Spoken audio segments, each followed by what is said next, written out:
挑战！啊！立刻重来一次。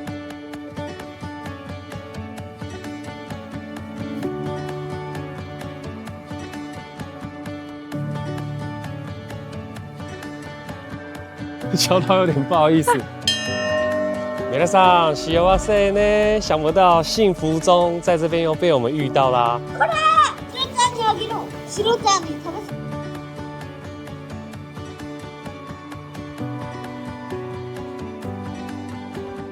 在2次世界大战末期，日本出现了人类历史上史无前例的神风特攻队自杀式攻击方式。它是将飞机挂满弹药之后，直接去撞击敌方的军舰。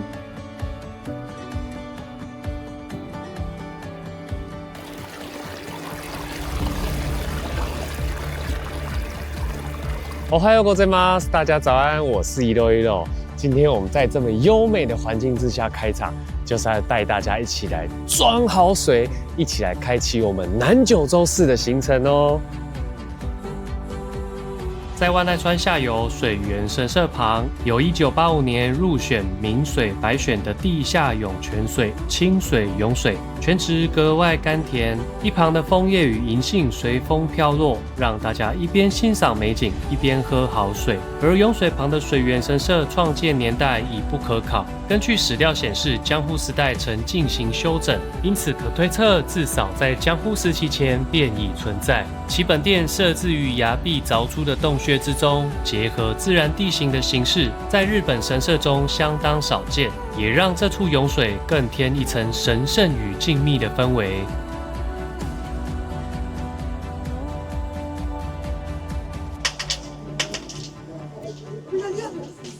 在phủ盖神社可以买这个小phủ盖，它是土制的，大家可以把它投入海上，有设置一个饭桶，据说你只要投进去，愿望就会实现哦。但如果你没有投到，也不用担心，它是土制的，不会污染海洋。那我们就来踹踹看吧。总觉得有点像那个卡嘎哇乌岛神社的瓦片哈。哎，真的哎。Miss，祝福我们频道的各位发大财，身体健康，万事如意，开饭啦！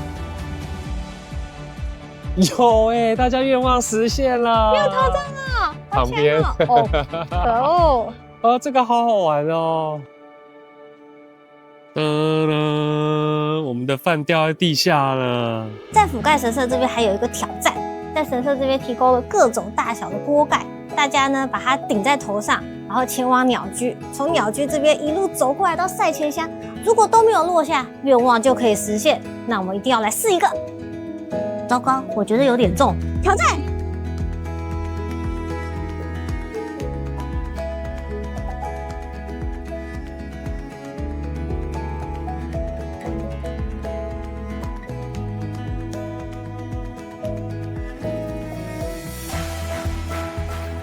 完成！恭喜你成功了！怎样？想要不自量力是不是？这是2人用的呢。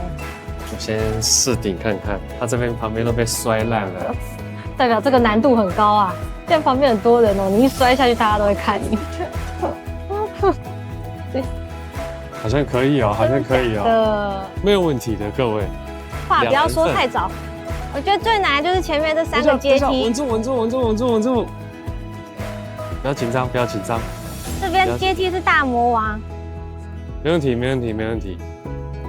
覆盖大神，我把你的锅盖送回来了。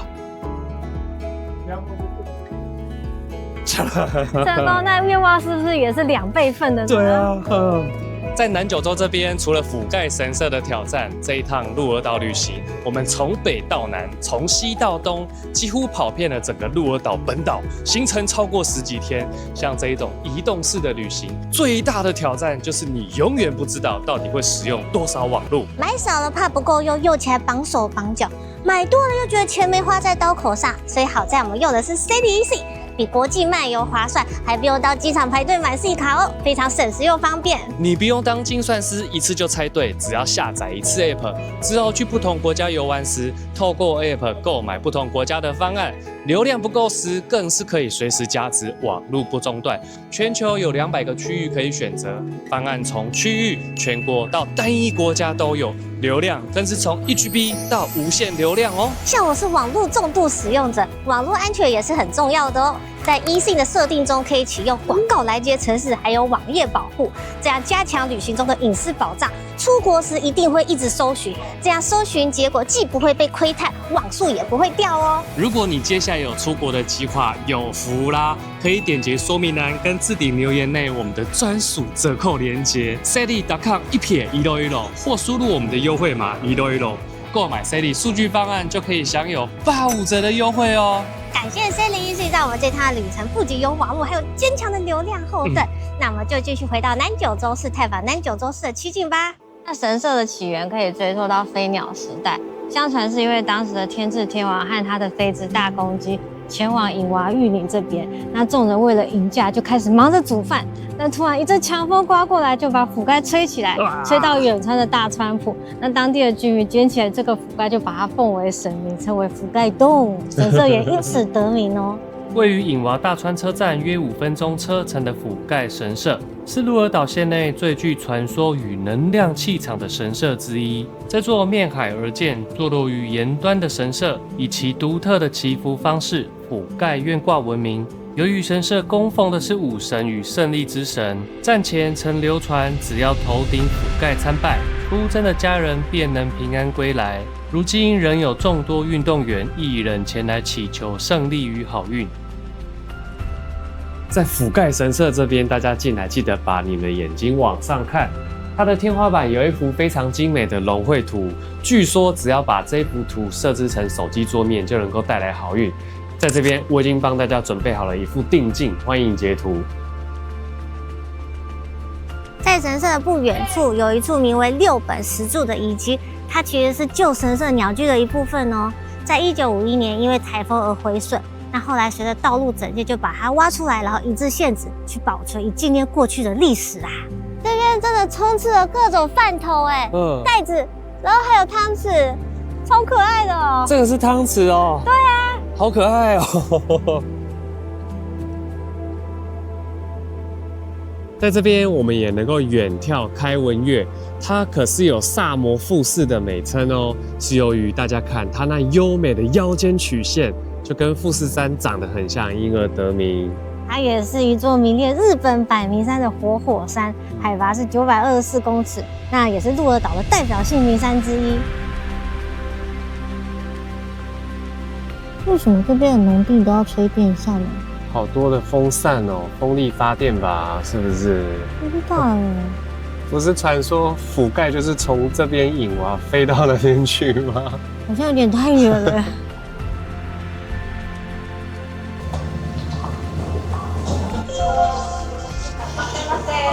2名です。はい。大丈夫。2名様入られます。怎么有这种巨大的自助餐餐盘呢？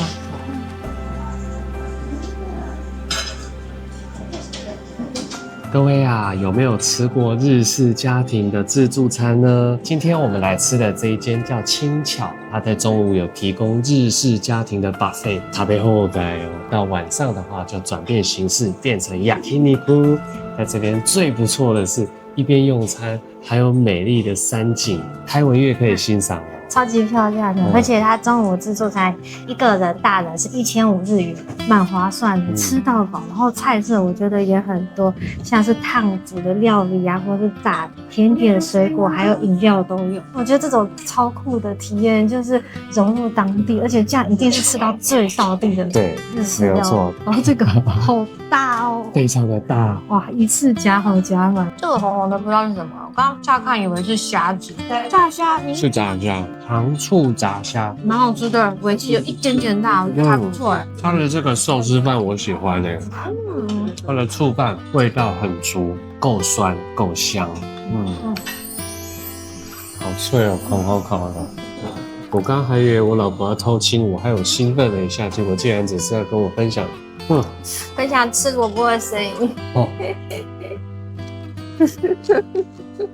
日式自助餐蛮好玩的，它台面上的东西跟我们台湾吃到的菜色都不太一样。感觉就是那种家里妈妈会煮出来的料理。那虽然说它好像就这样一圈的菜色选择，可是都放着满，好像夹一夹也蛮多东西。对啊，东夹西夹，整盘满，所以老板给你的这个盘子那么大，就不用跑太多次了，他也不用洗那么多盘。对，喝一口绿茶来洗一下味道。说到绿茶，它一进门啊，它就有提供很多种不同的茶叶，你可以自己选你喜欢的茶叶泡茶。我觉得这个也是蛮酷的。唐扬鸡，这个炸鸡会不会切太大块？真材实料啊！那1500日元，我觉得还蛮划算的，就好吃，然后又可以吃到饱。1500日元换算成台币的话，不就大概300块台币一个人？这样子以自助餐的形式来讲，似乎比台湾稍微再贵一点点。但台湾现在的自助餐，我自己觉得也越来越贵，随便夹一夹，100多块、200都有了。就是只要夹到肉就会很贵。对，那我们今天，这样子算起来是不是 CP 值其实差不多？虽然说大概300台币，可是它提供私席，又有鸡肉泡饭，然后又有各式的鱼啊，说它都是让你吃到饱的哦，对啊，不是定量的。如果是大10罐的话，绝对划算。绝对划算。对啊，鸡饭那可以自己加高汤进去。好吃啊，茶泡饭。觉得蛮感叹的。那真的。以后再也吃不到这么好吃的自助餐怎么办呢？那就这样回来做早玩啊。大家不要看他这样瘦瘦的吃不饱，他食量很大。有时候在家里添饭啊，不是这种碗哦，是比较大的碗哦，然后饭是满起来，像开文月一样的。我一餐吃一座开文月吗？对。不知道大家对米杯煮米的饭量有没有概念？我每一餐平均自己煮饭的话，我一餐就是吃2杯米。好惊人哦！中途先来吃个水果，居然看到少见的哈密瓜耶，立刻夹起来。哈密瓜，平常我们舍不得买，贵呀，太贵了。对啊，哇，甜呐！哪里呢？天哪，多吃啊！那你靠吃饭回本，我就靠吃哈密瓜回本了。非常好的战术哦。好，这一件列入口袋名单，如果常驻鹿儿岛的话，倒是可以常来。是蛮想再来啦，只是难度有点多。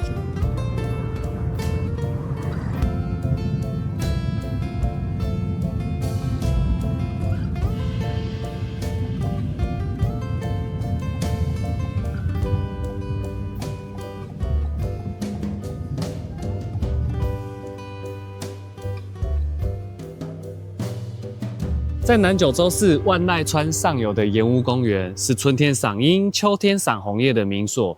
这里的园内呢，还设置了以万籁川天然流水的游泳池跟滑水道，并且还设置了儿童游戏区以及露营区。另外，园内的水源还入选为日本输水百选哦。那另外更珍贵的是我们身后这座摩崖佛群，它在横跨400公尺、高20公尺的岩壁上，雕刻了有将近200座的5轮台啊、梵字跟佛像等等，不管是规模还是艺术价值，都在日本是相当罕见的，也因此在1959年被指定为鹿儿岛县指定文化财。然后呢，现在请跟我念一遍：摩崖佛群，摩崖佛群，摩崖佛群，摩崖佛群，摩崖，好难念哦。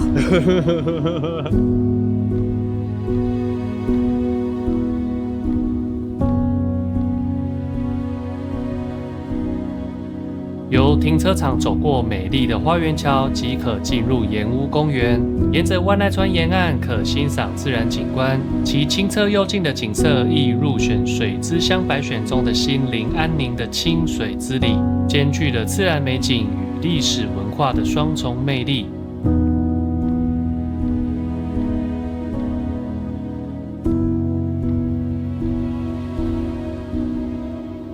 池畔附近也有一间和式咖啡厅——岩屋公园 Sakura no Yakata， 可惜因新年假期当天前往并没有营业。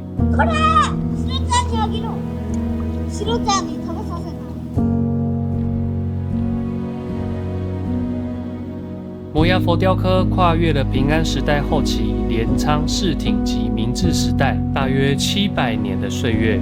映入眼帘的月轮大梵字，一般认为雕刻于镰仓时代大约1264年左右，是由鹰彦山的山符所雕刻而成。根据江户时代留下的古文献记载，原本颜面上共有5个梵字，如今仅存3个。位于正面右侧的2字，推测因岩壁崩落而消失。现存的3个梵字由左至右分别为康 K 拜，分别象征不动明王、基督星与药师如来。这些梵字已被称为药岩雕的细致雕刻技法刻成，线条锐利，书体优美。近年研究者依据残存痕迹推测，雕刻完成的那一年，史料中记载曾出现极为罕见的大彗星，且前一年还发生过2次月食，因此推测雕刻者可能希望借由佛力镇压异象而刻下这组月轮大梵字。3大宝切印塔是由平冲景完成于镰仓时代后期，是为一名名为清净的女性所设立，作为其过世后满49日的追善供养。能够被如此隆重供养的相当罕见，显示供养者具备相当的财力与社会地位。在摩崖佛群中，板碑类型的雕刻数量并不多。这一处被称为连刻板碑的是将16基板碑连续雕刻在一起。从板碑的造型特征来看，多认为其年代可追溯至镰仓时代末期。由吉田之三僧侣于明治时代所雕刻的11面观音像、阿弥陀如来等，是此地最后完成的摩崖佛像。相较于其他摩崖佛多以线条刻画的线刻手法，之三所刻的这几件作品皆为立体感鲜明的浮雕，在技法与表现力上都相当罕见。野屋公园内还有一座被认为是日本现存最大级的5轮塔之一，可惜当天通往现场的道路封闭，只能期待下次再相会。除了观景台，大家也可以走到喜诺布哈西这座古朴石桥，从另一角度欣赏壮观的摩崖佛群。这个怎么有点像可乐糖啊？哪里？南九州的白山神水第2庄，喝起来！哇，天啊！觉得整个能量充满了身体，喝起来！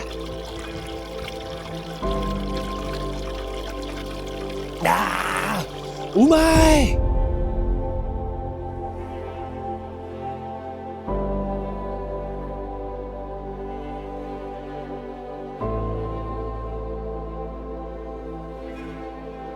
在2次世界大战末期，日本出现了人类历史上史无前例的神风特攻队自杀式攻击方式。它是将飞机挂满弹药之后，直接去撞击敌方的军舰这种方式。同时，孜然它也是陆军神风特攻队最主要的出击基地哦。那战后为了抚慰特攻队牺牲的英灵，地方居民跟相关人士就自发性筹建了观音堂，还有特攻队员的铜像。1975年成立了孜然特攻遗物馆，1985年起又历时2年的时间，成立了我们现在所看到的这座孜然特攻和平会馆。神风特攻队初级基地，其历史可追溯至1941年太平洋战争爆发前夕。当时孜然设立了一所陆军飞行学校。随着战局恶化，冲绳战役爆发，日本本土防线岌岌可危，于是出现了以搭载炸弹的飞机直撞敌舰的特攻战术。然而，孜然特攻和平会馆就坐落在当年特攻队起飞的旧飞行场遗址上。馆内也展示了大量队员亲笔遗书、书信、飞行服与相关史料，也透过影像与文献呈现战争的残酷样貌，唤醒了大家对生命与和平的深刻反思。馆内展示的实体飞机中，最具代表性的是海军04舰上战斗机52丙型。这架飞机于1945年在鹿儿岛正岛外海迫降落水，沉入约35公尺深的海底。35年后，1980年由当时的孜然町打捞上岸。目前仅保存机体的前半部，这也是馆内少数允许拍摄的展示区域，其余史料则禁止摄影。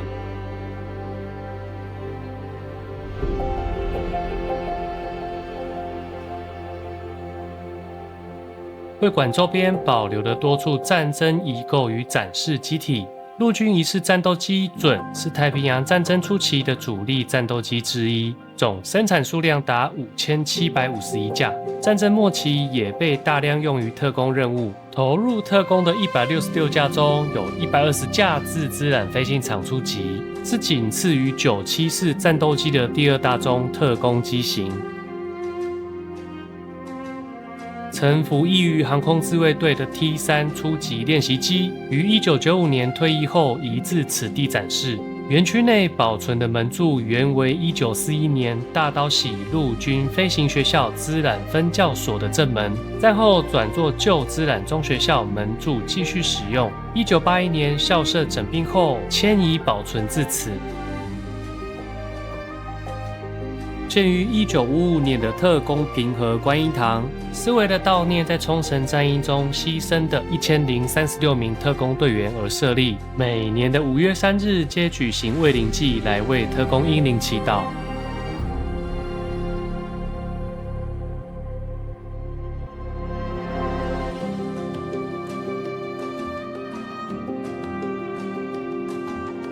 这是一座存放练习机所使用的润滑油、润滑油脂的油脂库。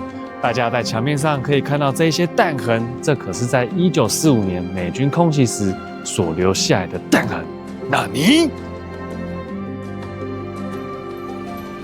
在这边也有一个弹药库，当时的飞行训练时，教官会采用实弹射击训练。这边就是他们当时存放弹药的地方。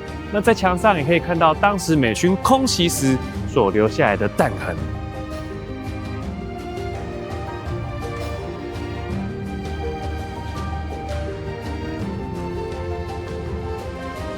三角兵舍是特工队员使用的宿舍，通常他们为了躲避敌军的侦察，都会将这栋宿舍建筑在松林中，采半地下室结构建造，并且会在屋顶铺设松林的柚木来躲避侦察哦。那在出击的前一晚，这边通常会举行送行会，那队员就会在这边喝酒啊、唱歌，然后并写下遗书和告别信。那所以这栋建筑也是还原这些队员在出击前一晚最后的时光。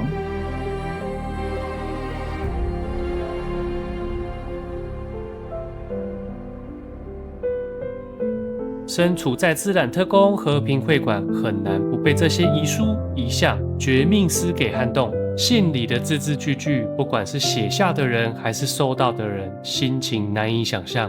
这也再再的提醒大家，和平有多珍贵。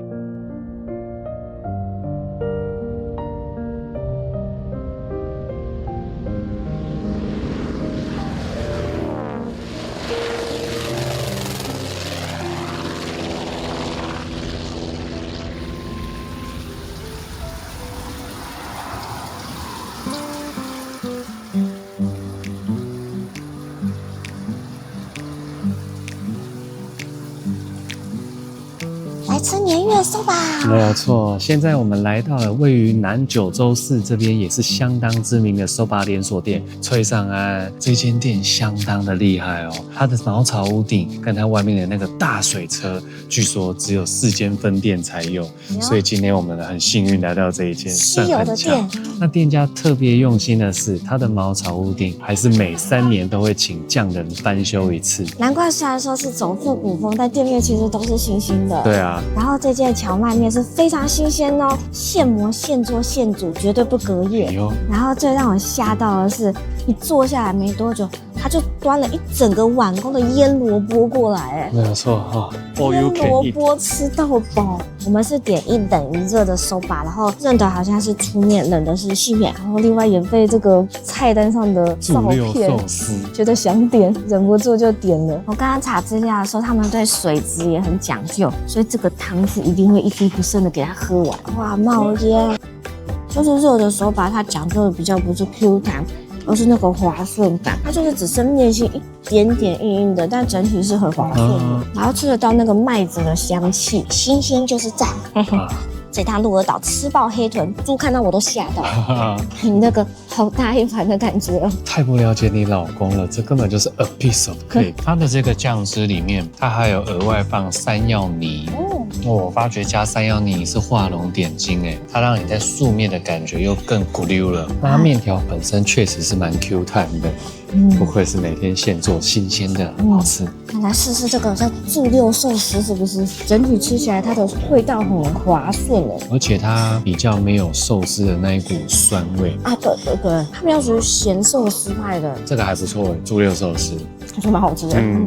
玉子烧，他说也是他这边的招牌菜。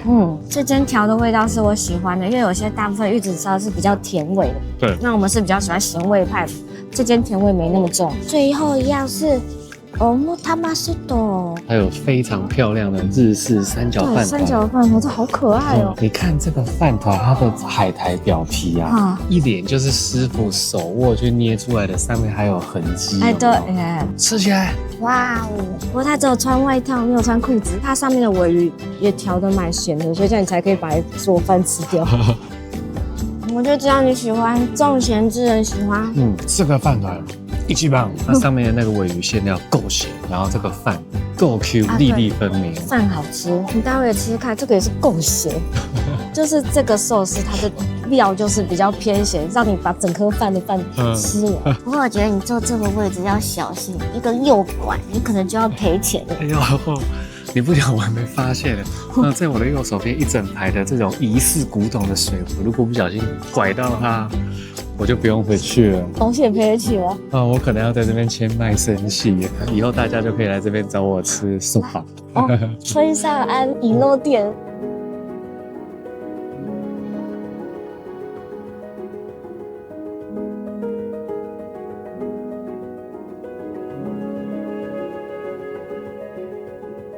这里是面向东海的番所鼻自然公园，在这边有山、有海、有蓝天，远眺开文月，非常漂亮的地方哦。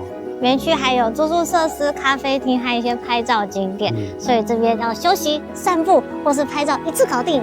天气晴朗时，甚至可以清楚看见南方的乌鸠岛，以及由主岛、硫磺岛、黑岛组成的三岛。我们现在来到了一个非常厉害的地方哦，这边是位于番所鼻自然公园里面的海之池。据说它是由火山活动以及海水侵蚀形成而的壮阔景观，而且呢，它也是通往龙宫城唯一的入口哦。想要踏入神境，来这边就对了。另外这边一个最大的卖点，有没有看到那一座开文月？这边也是可以远眺开文月的好所在。今天就是各种角度开箱开文月呀。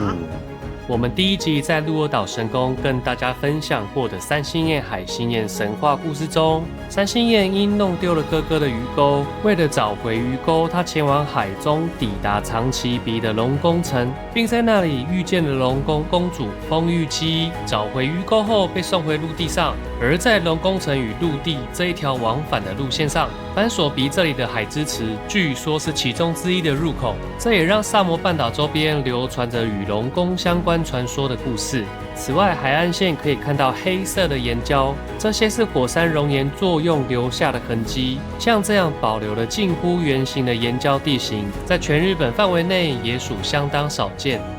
沿着池畔也设有环形步道，漫步其中能近距离感受自然之美。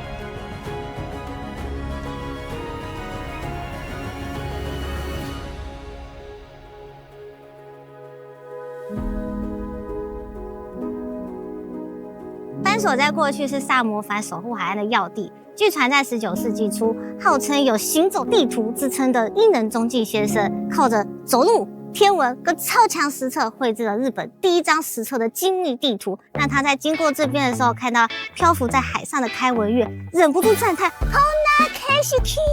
因而有设立了这座碑。皆さん、幸せね！想不到幸福中在这边又被我们遇到啦。在这边比较特别的是，由于它的海里面栖息了非常多的海马，那海马它的外形又跟龙长得很像，龙又代表着吉祥，因而有了这座吉钟的存在。再另外一点，会随着各位的愿望不同，你们要敲响的次数也会不同哦。所以各位，敲好离手啊！哇，好贴心哦，还有卡梅拉台哦。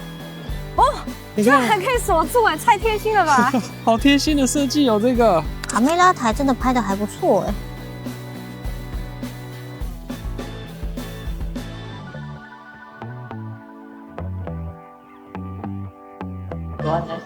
あ、はい。これの、大人サイズ。大人サイズ。メス、オス。で、これ種類が2も。哦，嘿，ありがとうございます。据说鹿儿岛县的地图旋转方向就会发现很像两只相对的海马，不知道大家觉得像不像呢？园区内还有一座2010年开幕、日本唯一的海马观光养殖场。馆内不仅展示着海马独特生态，也倡导海洋保育意识。最棒的是入场还免费哦。